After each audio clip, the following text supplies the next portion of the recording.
Welcome students, हम बात करेंगे प्रॉब्लम की जो कि रिलेटेड है domain of trigonometric functions and fundamental identities. हमें ये रिजल्ट प्रूव करना है। अगर आप देखें हमारे पास एक क्वेश्चन जिसमें लिखा हुआ है prove the following identities state the domain of angle in each case. मतलब कि एक तो आइडेंटिटी एक ऐसी इक्वेशन को कहा जाता है जो कि वेरिएबल की तमाम वैल्यूज के लिए ट्रू हो, उसे हम आइडेंटिटी कहते हैं। फिर अगर उसमें ट्रिग्नोमेट्रिक रेशियोज या फंक्शंस जो है वो शामिल हो जाएं तो उससे हम कहते हैं ट्रिग्नोमेट्रिक आइडेंटिटीज। ठीक है। अब डोमेन क्या होती है? जैसे एक फंक्शन है, एक प्रोसेस है, ठीक है, उसमें हो रहा है तो उसमें जो इनपुट है हमारी वो डोमेन है। जैसे स्टोमक हमारा वर्क कर रहा है तो इसमें जो हम फूड जो हमारे लिए वो एक क्या है, इसकी डोमेन है, इनपुट है, और उसकी रेंज जो है वो एनर्जी है। ठीक है। तो चलें इस बात को हम इस तरह से समझते हैं। पहला रिजल्ट जो हमारे पास है ये हमने प्रूव करना है इस आइडेंटिटी को, और फिर इसमें इसकी डोमेन भी बतानी है साथ में। ठीक है। तो चलें इसे मैं फर्स्ट पार्ट को पहले कॉपी करता हूँ और इसको हम सॉल्व पहले करते हैं कि क्या है इसमें हम क्या चीज सीख रहे हैं। इसमें हम देखें डोमेन के हवाले से देखें तो ये एक ओवरऑल एक फंक्शन है लेफ्ट हैंड साइड। ठीक है। मतलब जिसमें सीकेंड स्क्वायर ए प्लस को सीकेंड स्क्वायर ए, जिसमें एक ही में एक वैल्यू लिखूंगा और दोनों प्रोसेस होके एक आंसर देंगे। ठीक है। तो इस साइड के लिए जो डोमेन है और जो इस साइड के लिए डोमेन है, चूंकि ए ही एंगल रखना है हमने, वो एक जैसी है। ठीक है। एक प्रोसेस है और इस फंक्शन को एक मतलब इस फंक्शन को आप चाहे तो इस तरह लिख दें कि आप सीकेंड स्क्वायर ए इंटू कोसिकेंड स्क्वायर ए लिख दें, वही आपको आउटपुट मिलेगी जो कि इससे मिल रही है। मतलब इसमें एक तो बात हम ये सीख रहे हैं कि लेफ्ट हैंड साइड और राइट हैंड साइड में कोई फर्क नहीं है। ठीक है। अब अंडरस्टैंडिंग की बात है कि आप किस वाले साइड को अंडरस्टैंड करना आपके लिए ज्यादा इजी है और किसको ज्यादा कॉम्प्लिकेटेड है। ठीक है। तो चले अगर हम लेफ्ट हैंड साइड कंसिडर कर लें तो इसमें अगर ये साइड लिखी हुई है कि सीकेंड स्क्वायर है, ठीक है, और प्लस को सीकेंड स्क्वायर है। अब ये किस तरह से इनके सम लिखो या प्रोडक्ट लिखो इसके बराबर ही है। ठीक है। अब हम जरा इसके ऊपर जाते हैं और इसको समझते हैं। ठीक है। हम ये बात जानते हैं कि जो हमारा सीकेंड फंक्शन है वो जो है वो रेसिप्रोकल फंक्शन है किसका? कॉस फंक्शन का। ठीक है। तो इसे मैं रेसिप्रोकल लिख दूंगा 1/कॉस स्क्वायर ए का। ठीक है। 1/कॉस स्क्वायर ए सीकेंड स्क्वायर ए के इक्वल है। इसी तरह साइन का जो रेसिप्रोकल होता है या मल्टीप्लिकेटिव इनवर्स होता है वो कोसिकेंड स्क्वायर होता है, इससे साइन स्क्वायर ए आ जाएगा। ठीक है। अब देखिए इसमें हम एक और जो फंडामेंटल ट्रिग्नोमेट्रिक आइडेंटिटी है वो जानते हैं कि साइन स्क्वायर ए प्लस साइन स्क्वायर ए ये 1 के इक्वल होता है। ठीक है। तो मैं अब यहाँ पे अगर एलसीएम लेता हूँ तो मेरे पास क्या आएगा? कॉस स्क्वायर ए, चले मैं पहले साइन लिखने लगा था, कॉस ही लिख लेते हैं हम, कॉस स्क्वायर ए और साइन स्क्वायर ए। ठीक है जी। और अब न्यूमरेटर में सारी बात है कि डिनोमिनेटर सेम किए तो न्यूमरेटर्स भी एक जैसे होने चाहिए। तो यहाँ सॉरी मतलब डिनोमिनेटर एक जैसे हो गए तो न्यूमरेटर पे फर्क जो पड़ेगा क्या होगा कि यहाँ पर साइन स्क्वायर ए आएगा। ठीक है। साइन स्क्वायर ए आएगा और प्लस यहाँ पर चूंकि कोसाइन स्क्वायर नहीं था इसलिए हमने कोसाइन स्क्वायर इधर उसके न्यूमरेटर और डिनोमिनेटर से मल्टीप्लाई किया। तो ये देखें ये 1 के इक्वल अभी मैं बता रहा था आपको।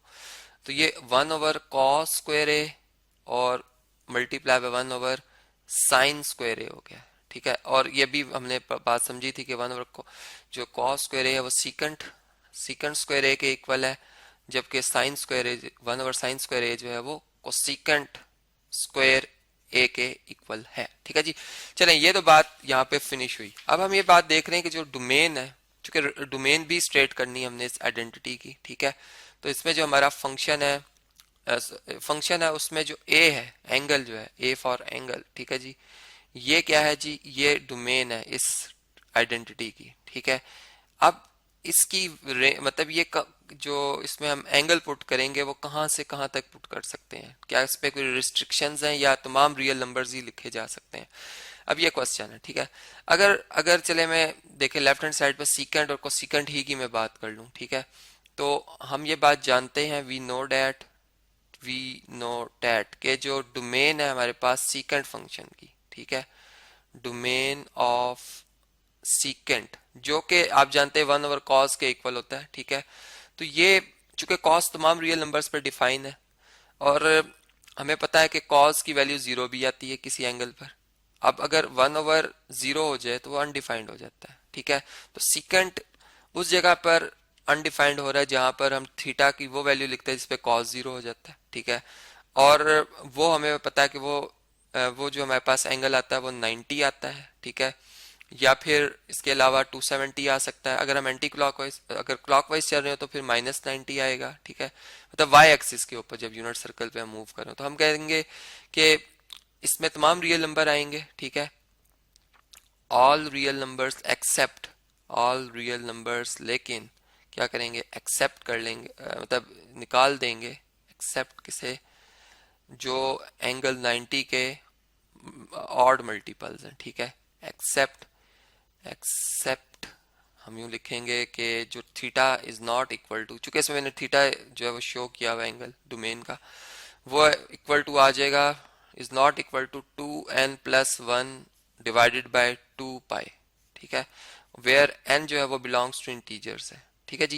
ये बात इस तरह से हमें पता चली। इसी तरह अगर कोसिकेंट को देखें हम, तो जो कोसिकेंट फंक्शन है वो 1/sin होता है, और साइन जो 0 शो करता है वैल्यू, वो x एक्सिस पे करता है। अब वो 0 पे करेगा, पाई पे करेगा, फिर 360 पे करेगा, मतलब हर पाई रोटेशन के बाद उसने रिपीट करना है, ठीक है।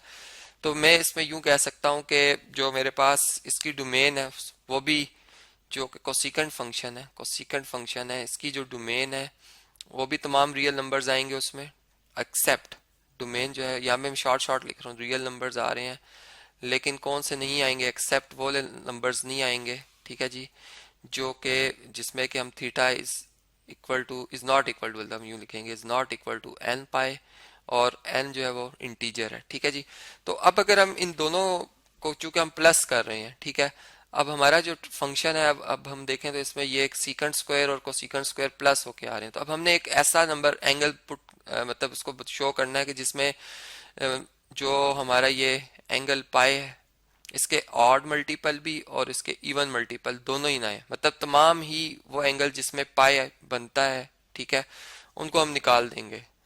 तो इसमें हम यूं कह सकते हैं कि जो इस फंक्शन, इस जो आइडेंटिटी की डोमेन है उसमें तमाम रियल नंबर्स आएंगे, एक्सेप्ट कौन से नहीं आएंगे, a is not equal to, हम लिखेंगे n π/2, ठीक है, n π/2, और n जो है वो इंटीजर है। अब आप देखें कि इसमें जब मैं n को 1 पुट करूंगा तो ये π/2 आ जाएगा, जिसमें के कौन सा फंक्शन डिफाइन नहीं हो रहा, जिसमें के सीकेंट डिफाइन नहीं हो रहा, ठीक है, तो वो हम खुद ब खुद नहीं लिखेंगे। अच्छा, जब हम n को 2 पुट कर लेंगे तो ये पाई बन जाएगा, तो इससे वो मतलब जो को सीकेंट है, चूंकि वो अनडिफाइंड हो रहा है, चूंकि इसमें जब हम n को 1 पुट करते हैं तो पाई पे वो अनडिफाइंड हो जाता है, तो वो भी नहीं एंगल लिख रहे, मतलब दोनों को हमने देखते हुए चलना है, ठीक है।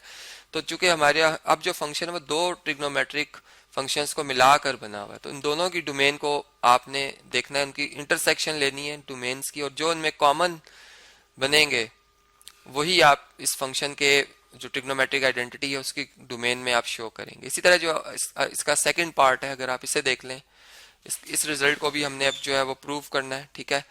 और इसके लिए चलें, इसको मैं लिख देता हूँ यहाँ पर। अब इसमें भी यही बात है कि साइन फंक्शन जो है, इसको अगर आप अंडरस्टैंड कर जाएं, ठीक है, या कुछ सीकेंट और टेंजेंट को समझ जाएं, तो आप उस रिजल्ट तक आ सकते हैं जो कि हम प्रूव करने जा रहे हैं, ठीक है जी। तो इसमें अब जो ये बात है कि ये हमारा जो एंगल है, ठीक है जी, हम ये कह सकते हैं कि इसमें ऑड मल्टीपल जो है वो 90 के नहीं आएंगे, ठीक है। ये मैं आपको भी बता देता हूँ, क्योंकि बाकी इसका होमवर्क है वो आप इसे कंप्लीट कीजिएगा, टाइम मेरे पास शॉर्ट है, ठीक है। तो मैं यूं लिख देता हूँ कि theta is not an odd multiple of π/2, ठीक है जी। तो चलें, अब इसका अगर हम सोल्यूशन स्टार्ट करेंगे तो जारी बात है कि मुझे लेफ्ट हैंड साइड से लेके चलना है, ठीक है। लेफ्ट हैंड साइड जो है मेरे पास वो है स्क्वायर रूट 1 - sin थीटा, ठीक है, और ओवर 1 + sin थीटा, ठीक है। अब मैं इसमें क्या करूंगा, मैं इसमें ऐसा करता हूं कि इस फंक्शन को 1 - sin थीटा से ही मल्टीप्लाई कर देता हूं, ठीक है, और 1 - sin थीटा से ही डिवाइड भी कर देता हूं, मतलब जो डिनोमिनेटर है उसको मैं मतलब उसके हवाले से देख रहा हूँ कि उसका अपोजिट साइन मैंने लिखा है। यहाँ पे 1 + sin था तो मैंने 1 - sin लिखा। अब इसको अगर मल्टीप्लाई करें तो ऊपर आ जाएगा 1 - sin थीटा का स्क्वायर, ठीक है, और डिवाइजर में आ जाएगा 1 - sin² थीटा, जो कि cos² थीटा के इक्वल है, और ये दोनों अंडर रूट से बाहर आ जाएंगे, और इसको आगे आप कंप्लीट कर लीजिएगा, ठीक है, मतलब ये स्क्वायर रूट से कैंसिल हो जाएगा इसका, और ये cos का भी इस तरह से, और फिर इसको आप अलग अलग जब लिखेंगे तो 1/cos सीकेंट होता है, साइन ओवर कॉस जो है वो टेंजेंट होता, तो ये रिजल्ट हमारा जो है वो इस तरह से प्रूव हो जाएगा।